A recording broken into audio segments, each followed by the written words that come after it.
Cette nuit-là, il avait fallu près de 5 heures aux pompiers pour vaincre les flammes. 15 avril 2005, une dispute éclate entre le veilleur de nuit de l'hôtel, fils du gérant, et sa compagne. De colère, cette dernière jette des vêtements sur le sol et quitte l'hôtel.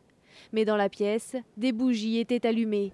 C'est le début d'un incendie qui coûtera la vie à 24 personnes, dont 11 enfants. 8 ans après, Fatma n'a rien oublié du cauchemar qu'elle a vécu. Je voyais des gens qui se jettent par la fenêtre, tout ça, toute cette place pleine de gens par terre. Par terre, il y avait une dame mon mari, il était en train de me dire « ne te jette pas, ne te jette pas ».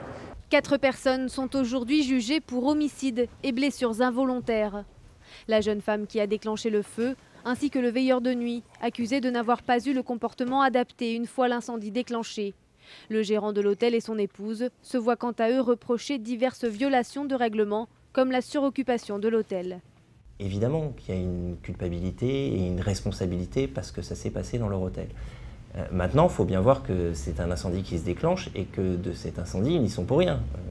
On a eu une expertise, on a 800 pages de dires d'experts qui, à la fin, ne font pas le lien entre cette suroccupation et le déclenchement de l'incendie.